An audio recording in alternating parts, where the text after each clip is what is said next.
Fix कर दिया, आगे का काम ईश्वर का है। जी, और कोई प्रश्न हो तो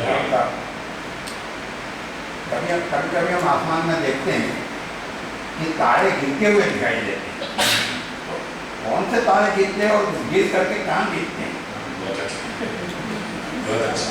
बात ऐसा है कि आने वाले दिन नहीं है और सूर्य है, एक तारा है और सब तारा सूर्य है और सूर्य की नजदीक में एक तारा आने लगेगा ना, पूरा सोलर सिस्टम ये घूमेगा और ये जो है सोलर सिस्टम में घूमन हुई उसके जो बाद में जो मटेरियल पड़ा रहा है वो घूमता रहता है, क्योंकि घूमना जरूरी है और कभी कभी नजदीक में आता है तो है ना वो एट्रैक्शन से वो बाद में विजय या तो उल्टा के रूप में पृथ्वी पर आता है।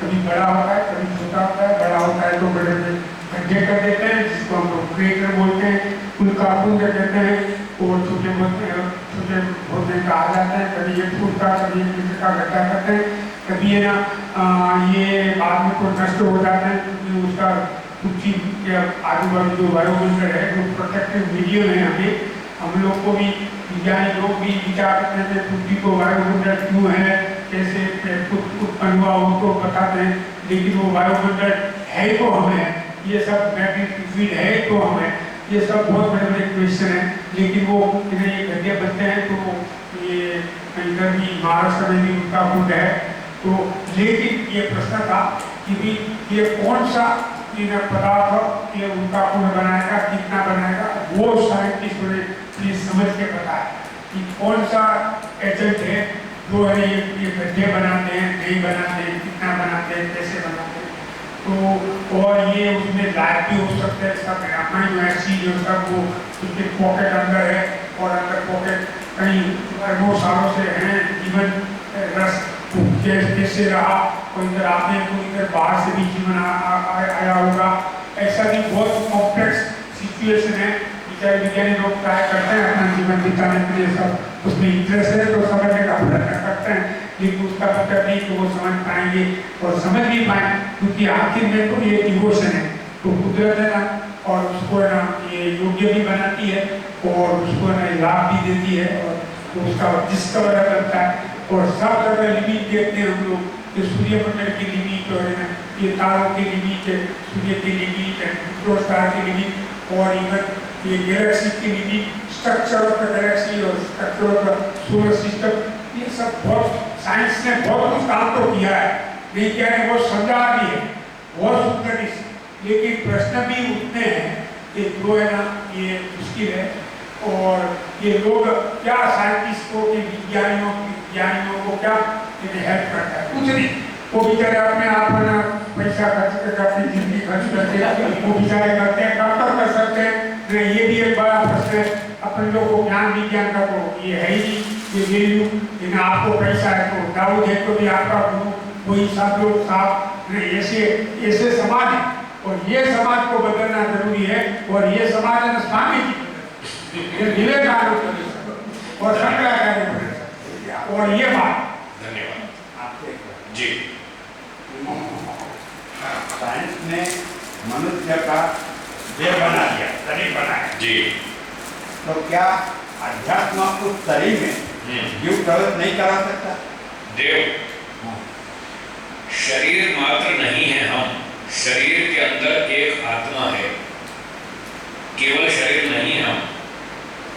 वो जो देव जिसको आप कह रहे हैं वो आत्मा का उत्कृष्ट स्तर है, आत्मा को हम उत्कृष्ट बना सकते हैं, उसकी पूरी प्रोसेस है हमारे पास वेदों में, जिसको हम 16 संस्कार बोलते हैं। 16 संस्कार वैदिक, उन संस्कारों से हम आत्मा में सुधार करते हैं, उसकी क्वालिटी में सुधार करते हैं और इन संस्कारों से सुधार करते करते ही लास्ट में हम मोक्ष तक पहुंचते हैं। तो आत्मा में सुधार किया जाता है, बिल्कुल किया जाता है। शरीर का सुधार अलग चीज है, आत्मा का सुधार अलग चीज है। उस आत्मा के सुधार के लिए पूरा एजुकेशन सिस्टम है। इसलिए जैसे मैंने सुबह को बताया था कि पुराने समय में जब हम विद्या पढ़ते थे, जो 4 वर्ण और 4 आश्रम की बात मैंने कही थी, उसमें ब्रह्मचारी को गुरुकुल भेजा जाता, जंगल में जाओ, एकांत में पढ़ो, वहाँ वो आत्मा का सुधार होता है, उसमें देवत्व की उत्पत्ति कर सकते हैं। पर जैसे आजकल कॉलेजों में, स्कूलों में कोई एजुकेशन सिस्टम चलता है, नगरों में चलता है, उससे वो चीज़ नहीं बन सकती। तो आत्मा में सुधार होता है, उसके पूरे नियम होते हैं, उन नियमों के अनुसार चलेंगे तो आत्मा में देवत्व पैदा कर सकते हैं, बिल्कुल कर सकते हैं। मुझे लगता है इन्होंने पूछा कि अगर शरीर है तो आध्यात्म आत्मा उसमें प्रवेश करवा सकते हैं या हाँ, नहीं? वही शरीर में, हाँ। शरीर में, आध्यात्म में इतना ताकत है कि वो आत्मा उसमें प्रवेश करवा सके। वो किस शरीर में, जीवित शरीर में या डेड बॉडी में, किस में पूछ रहे हैं आप? बॉडी बना है तैयार, किसने बनाया बॉडी? मनुष्य विज्ञान नहीं बना सकता। अच्छा चलो मान लो बनाया है, बना लिया, विज्ञान ने बनाया है, मान लिया, बॉडी बनाई है, ओके। बॉटल देवी ने सिर्फ उसमें आत्मा डालने का नहीं डाल प्रक्रिया। सकते, नहीं डाल सकते, कोई वैज्ञानिक आत्मा को नहीं डाल सकता, ये काम सिर्फ ईश्वर का है। साइंस वाले डेड बॉडी बना सकते हैं, आत्मा को नहीं डाल सकते, वो उनके पास अलमारी में नहीं है, किसी फ्रिज में नहीं रखी। તમે કયો आप बोलिए, जवाब दीजिए। તમે કયો કે તમે સાયન્સ તમે नहीं नॉट रावल जी साइंस क्या है? साइंस क्या है?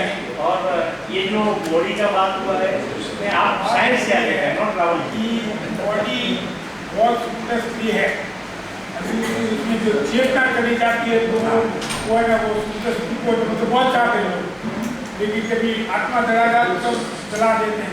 ये क्या है? यही है ठीक बहुत है। बड़ा है। हाँ, तो ये आत्मा नहीं डाल सकेंगे, नहीं डाल सकते।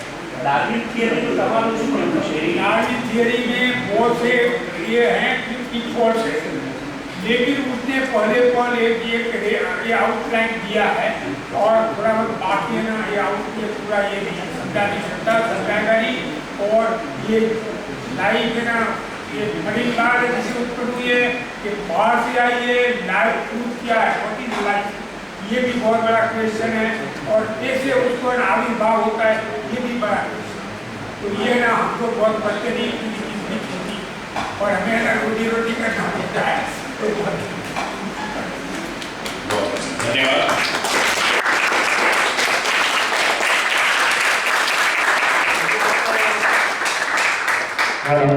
दोनों जो भी मार्गदर्शक हमारे थे गुरुजी और राहुल जी, उन्होंने जो भी कहा है वो दिल से और ईमानदारी से कहा है, वो हम लोग मानेंगे। उनकी जो भावना से उन्होंने इसमें चर्चा में सहभागी हुए और हम लोग को काफी कुछ ज्ञान दिया। हम लोग और एक बार तालियों से इनका इस